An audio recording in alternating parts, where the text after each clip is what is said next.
വളരെ കോംപ്ലക്സ് ആയ ഒരു പ്രോബ്ലത്തിൻ്റെ വളരെ സിമ്പിളായിട്ടൊരു സൊല്യൂഷനാണ് ഈ വീഡിയോയിൽ നമ്മൾ ഡിസ്കസ് ചെയ്യുക. മൂന്നോ അതിലധികമോ ടേബിൾസ് തമ്മിൽ അല്ലെങ്കിൽ മൂന്നോ അതിലധികമോ ലിസ്റ്റുകൾ തമ്മിൽ കോമൺ ആയിട്ട് വരുന്ന വാല്യൂസ് അഥവാ കോമൺ ആയിട്ട് വരുന്ന റെക്കോർഡ്സ് എങ്ങനെ കണ്ടെത്താം എന്നതാണ് ഞാൻ പറഞ്ഞ പ്രോബ്ലം. ഇനി ഈ പ്രോബ്ലത്തിൻ്റെ കോംപ്ലക്സിറ്റിയെക്കുറിച്ച് ഐഡിയ കിട്ടണമെങ്കിൽ 100-150 ഐറ്റംസ് വരുന്ന 3 ടേബിൾസ് ഒന്ന് ഇമാജിൻ ചെയ്യാം. ഇനി ഈ 3 ടേബിൾസിലും ഒരുപോലെ വരുന്ന ഐറ്റംസ്, അതായത് കോമൺ ആയിട്ട് വരുന്ന ഐറ്റംസ് മാനുവലി എങ്ങനെ കണ്ടെത്താം എന്നൊന്ന് ആലോചിച്ച് നോക്കുക. ഒട്ടും പ്രാക്ടിക്കലായിട്ടുള്ള ആ കാര്യമല്ല. ഇനി എക്സലിൽ ഫോർമുല എഴുതി കണ്ടെത്താമെന്ന് വിചാരിച്ചു കഴിഞ്ഞാലും തീരെ എളുപ്പമായിരിക്കില്ല. അതേസമയം എക്സലിലെ പവർ ക്വയറി എന്ന ടൂൾ ഉപയോഗിച്ചുകൊണ്ട് വളരെ പെട്ടെന്ന്, അതായത് വിത്തിൻ എ മിനിറ്റ് നമുക്ക് ഈ റെക്കോർഡ്സിനെ സ്പോട്ട് ചെയ്യാൻ സാധിക്കും. അതെങ്ങനെയെന്ന് നോക്കാം. 2011, 2016, 2021 വർഷങ്ങളിലെ കേരള നിയമസഭാ തെരഞ്ഞെടുപ്പിൽ മത്സരിച്ച് വിജയിച്ച ആളുകളുടെ ലിസ്റ്റാണ് ഈ കാണുന്നത്.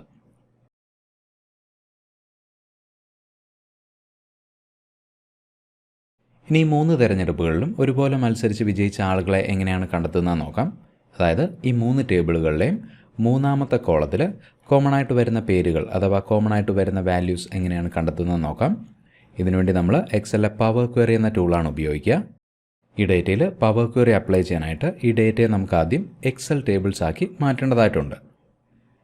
ആദ്യത്തെ ടേബിളിനെ ഒരു ഒഫീഷ്യൽ എക്സൽ ടേബിളാക്കി മാറ്റാനായിട്ട് ഈ ടേബിളിൽ ഏതെങ്കിലും ഒരു സെല്ല് സെലക്ട് ചെയ്യുന്നു. ഇൻസേർട്ട് ടാബിൽ പോവുക. ടേബിൾ, ക്രിയേറ്റ് ടേബിൾ എന്ന ഡയലോഗ് ബോക്സ് വന്നു. My table has headers. Okay. ഈ ആദ്യത്തെ ടേബിൾ ഒരു ഒഫീഷ്യൽ എക്സൽ ടേബിളായിട്ട് മാറി. ഇനി ഈ ടേബിളിന് ഞാൻ പേര് കൊടുക്കുകയാണ്. MLS_2011 enter. ഇനി രണ്ടാമത്തെ table, insert table. Okay. MLS_2016 enter. മൂന്നാമത്തെ ടേബിളിനെ ഒരു ഒഫീഷ്യൽ എക്സൽ ടേബിളാക്കി മാറ്റാനായിട്ട് ഒരു കീബോർഡ് ഷോർട്ട് കട്ട് ഉപയോഗിക്കുന്നു. Ctrl+T. ഓക്കെ. MLS_2021 enter. അടുത്ത സ്റ്റെപ്പ് ഈ 3 ടേബിൾസിനെയും പവർ ക്വയറി എഡിറ്ററിലേക്ക് ലോഡ് ചെയ്യാന്നുള്ളതാണ്. ആദ്യത്തെ ടേബിളിനെ പവർ ക്വയറി എഡിറ്ററിലേക്ക് ലോഡ് ചെയ്യാനായിട്ട് ഈ ടേബിളിൽ ഏതെങ്കിലും ഒരു സെല്ല് സെലക്ട് ചെയ്യുന്നു. ഡേറ്റ ടാബിൽ പോവുക. ഗെറ്റ് ആൻഡ് ട്രാൻസ്ഫോം ഡേറ്റ എന്ന ഗ്രൂപ്പിൽ ഫ്രം സെലക്ഷൻ എന്ന ബട്ടണിൽ ക്ലിക്ക് ചെയ്യുക. എക്സലിൻ്റെ മുന്നത്തെ വേർഷൻസിൽ, അതായത് 2016-2019 വേർഷൻസിൽ ഫ്രം ടേബിൾ/റേഞ്ച് എന്ന പേരിലുള്ള അതേ ഓപ്ഷൻ തന്നെയാണ് ഈ കാണുന്നത്. ഫ്രം സെലക്ഷൻ നോക്കുക. MLS_2011 എന്ന ടേബിൾ എക്സലിൻ്റെ പവർ ക്വയറി എഡിറ്ററിലേക്ക് ലോഡ് ചെയ്യപ്പെട്ടു. Close and load to only create connection. Okay.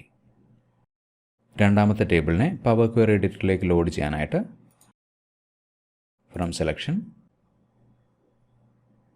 Close and load to only create connection. Okay. മൂന്നാമത്തെ table from selection close and load to only create connection. Okay. So ഇവിടെയുള്ള 3 tables ഉപയോഗിച്ച് 3 queries നമ്മൾ create ചെയ്തു. ഇനി ആദ്യത്തെ 2 ടേബിളിനെ തമ്മിൽ compare ചെയ്ത് common ആയിട്ട് വരുന്ന വാല്യൂസിനെ കണ്ടെത്താനായിട്ട് ഗെറ്റ് ഡേറ്റ, കമ്പൈൻ ക്വയറീസ്,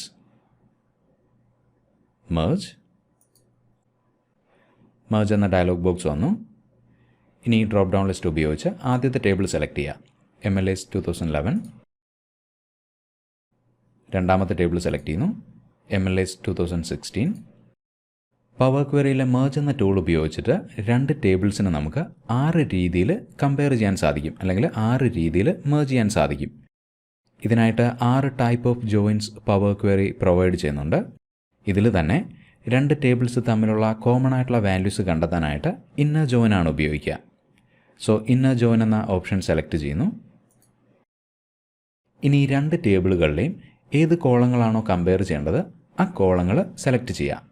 2 ടേബിളുകളിലെയും മൂന്നാമത്തെ കോളമാണ് നമുക്ക് കമ്പയർ ചെയ്യേണ്ടത്. ആ കോളങ്ങൾ സെലക്ട് ചെയ്യുന്നു. ഓക്കെ. നോക്കുക, ആദ്യത്തെ 2 ടേബിളുകളിലും കോമൺ ആയിട്ട് വരുന്ന വാല്യൂസ് നമുക്കിവിടെ കിട്ടി. അതായത് 2011-ലും 2016-ലും ഒരുപോലെ മത്സരിച്ച് വിജയിച്ച ആളുകളുടെ ലിസ്റ്റ് നമുക്കിവിടെ കിട്ടി.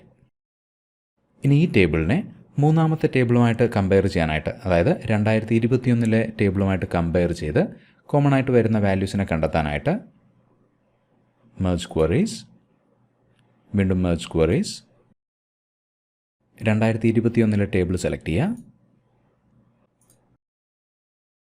ഇനി കമ്പയർ ചെയ്യേണ്ട കോളങ്ങൾ സെലക്ട് ചെയ്യുക. ഇനി ജോയിൻസിൽ നിന്ന് ഇന്നർ ജോയിൻ എന്ന ഓപ്ഷൻ സെലക്ട് ചെയ്യുക. ഓക്കെ. നോക്കുക, 2011, 2016, 2021 എന്നീ വർഷങ്ങളിലെ തിരഞ്ഞെടുപ്പുകളിൽ ഒരുപോലെ മത്സരിച്ച് വിജയിച്ച ആളുകളുടെ ലിസ്റ്റാണ് ഈ കാണുന്നത്. ഇനി ഈ ലിസ്റ്റ് എക്സൽ വർക്ക്ഷീറ്റിലേക്ക് ലോഡ് ചെയ്യുന്നതിന് മുന്നായിട്ട് നമ്മൾക്ക് ആവശ്യമില്ലാത്ത കോളങ്ങൾ ഞാൻ റിമൂവ് ചെയ്യുന്നു. Right click, remove.